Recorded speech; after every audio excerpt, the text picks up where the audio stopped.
ప్రగతిశీల ప్రజాస్వామ్య విద్యార్థి సంఘం టీడీఎస్యు తెలంగాణ రాష్ట్ర కార్యవర్గం ఆధ్వర్యంలో ఈరోజు సుందరయ్య విజ్ఞాన కేంద్రంలో విద్యా సంస్థల్లో విద్యార్థులకు ఎన్నికలు నిర్వహించేటువంటి అంశం పైన రౌండ్ టేబుల్ సమావేశాన్ని నిర్వహించడం జరిగింది.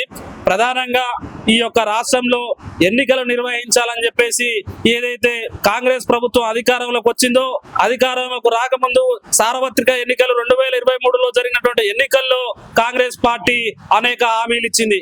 అనేక హామీలతో పాటు విద్యార్థులకు కూడా విద్యా సంస్థల్లో ఎన్నికలు నిర్వహిస్తామని చెప్పేసి చెప్పడం జరిగింది, ప్రకటించడం జరిగింది.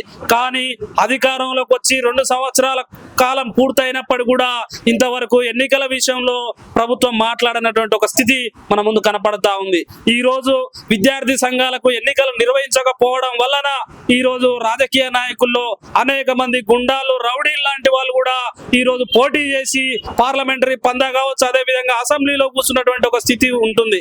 దీనివల్ల విద్యార్థులకు కావచ్చు, ప్రజలకు కావచ్చు ఎలాంటి పరిపాలన అందుతుందో మనం ఒకసారి అర్థం చేసుకోవాలి. అంటే ఒక గుండాలు వచ్చి అసెంబ్లీలో కూర్చుంటే వాళ్ళ యొక్క ఆలోచన విధానాలు ఏ రకంగా ఉంటాయి, ప్రజలకు ఈ యొక్క పాలనని అందించేటువంటి ఒక స్థితి ఉంటదా ఉండదా అనేది కూడా ఒకసారి ఆలోచించాల్సిన అవసరం ఉంది.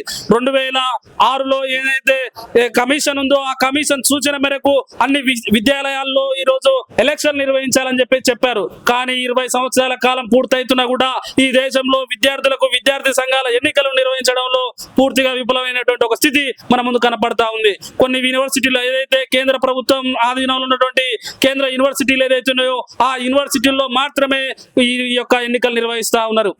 అంటే ఈ ప్రభుత్వాలు ఏం చెప్తున్నాయంటే 1988లో కొంత విద్యార్థి పైన దాడి జరిగి చనిపోవడం వల్లనే ఈ యొక్క ఎన్నికలు నిర్వహించట్లేదని చెప్పేసి చెప్తా ఉన్నారు. అదే విధంగా చూసుకుంటే ఈ రోజు సార్వత్రిక ఎన్నికల్లో అనేక మర్డర్లు జరుగుతూ ఉన్నాయి. అయినా కూడా ఈ యొక్క వాళ్ళు ఎమ్మెల్యేలు కావాలి, మంత్రులు కావాలి, ముఖ్యమంత్రులు కావాలి కాబట్టి ఈ యొక్క ఎలక్షన్లు నిర్వహిస్తూ ఉన్నారు. కానీ విద్యార్థులు ఎన్నికల్లో పాల్గొంటే, విద్యార్థి సంఘాలకు ఎన్నికలు నిర్వహిస్తే విద్యార్థులు ప్రభుత్వం అనుసరిస్తున్నటువంటి ప్రజా వ్యతిరేక విధానాలను, అదే విధంగా విద్యార్థి వ్యతిరేక విధానాల పైన పెద్ద ఎత్తున పోరాటాలు నిర్వహించడం మూలంగా మన ప్రభుత్వాలు కూలిపోతాయి. కాబట్టి ఈ రాష్ట్రంలో ఎన్నికలు నిర్వహిస్తే గొడవలు జరుగుతాయని చెప్పేసి మాట్లాడుతా ఉన్నారు.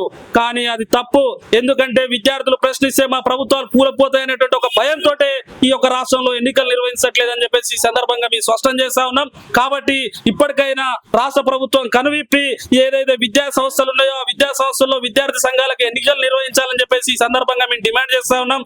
అదే విధంగా స్వయం ప్రాతిపదిక కలిగినటువంటి విద్యా సంస్థలు ఏదైతున్నాయో ఆ విద్యా సంస్థలే స్వతహాగా ఈ యొక్క విద్యార్థి సంఘాలకు ఎన్నికలు నిర్వహించడం వలన ఈ దేశంలో అభివృద్ధి చెందుతాయి, ఈ దేశంలో న్యాయమైనటువంటి పరిపాలన అందుతుంది.